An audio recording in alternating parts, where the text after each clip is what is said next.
L'objectif de cette vidéo est de présenter le module FME Code Translator, qui est un module de la suite FME Desktop. Il a pour objet de faciliter la diffusion des traitements FME à des non-spécialistes d'FME qui pour autant ont besoin de la technologie FME. Le scénario qui a été retenu pour cet exemple est de permettre à l'opérateur d'extraire des données, d'extraire des tronçons sur une variable, en l'occurrence le diamètre, de récupérer automatiquement les équipements liés à ces tronçons, de permettre des opérations géométriques, en l'occurrence le déplacement des équipements et la création d'un raccordement entre le tronçon et l'équipement, de choisir le système de projection final et de choisir le format de données destination. Donc nous partons du principe que le traitement FME a déjà été réalisé et que l'ensemble des choix qui seront sélectionnés par l'opérateur ont été implémentés, en l'occurrence le format de sortie, le diamètre à conserver et le système de production.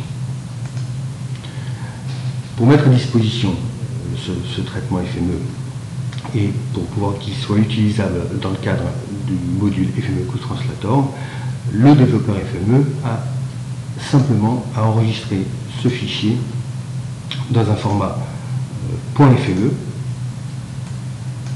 pour que celui-ci soit ensuite utilisable par tous avec le module FME Code Translator.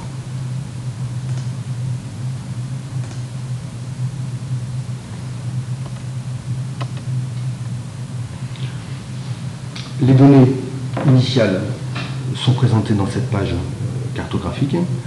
On peut voir un réseau de tronçons sur lequel sont posés des équipements.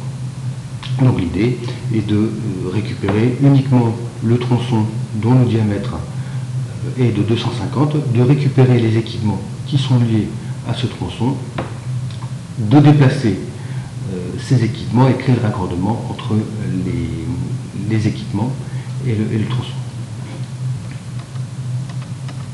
Donc pour cela, l'opérateur qui a besoin des FME mais n'est pas développeur des FME a simplement à double-cliquer sur le fichier .fme qu'on a réalisé tout à l'heure. Le module s'ouvre.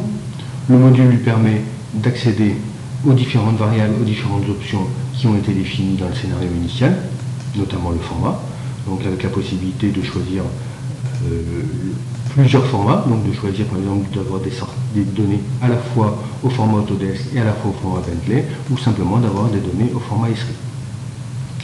En l'occurrence, le nombre de formats n'est pas limité, vous pouvez implémenter les 160 ou 200 formats de sortie proposés par FME. Choisissons le format Esri. L'opérateur sélectionne le ou les diamètres qu'il souhaite conserver. Nous nous limiterons au diamètre 250 et l'opérateur choisit également le système de projection dans lequel les données seront projetées à l'issue du traitement. Le fait de cliquer sur OK lance le traitement.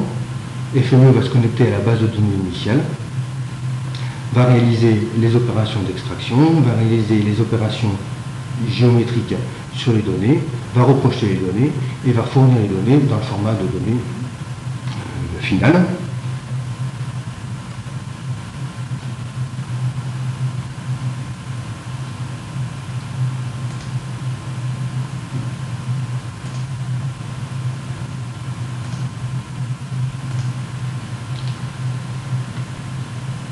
Voilà. Si on ouvre cette seconde page cartographique, on s'aperçoit que seul le réseau de diamètre 250 a été conservé, que les équipements qui étaient attachés à ce réseau ont été extraits, ont été récupérés, et que des opérations géographiques, des opérations géométriques ou géographiques ont été réalisées, notamment en déplaçant l'équipement qui était positionné sur le tronçon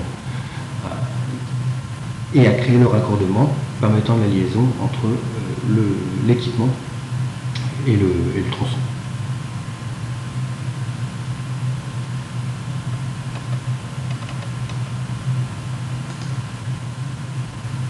Voilà, en quelques mots, ce que nous pouvions vous présenter sur FMU Translator, donc avec la possibilité à des non-utilisateurs, à des non-spécialistes d'FMU, d'utiliser la technologie FMU et de faciliter leurs opérations au quotidien, leurs opérations géographiques au quotidien. Pour plus d'informations, n'hésitez pas à nous contacter aux coordonnées qui s'affichent dans cette vidéo.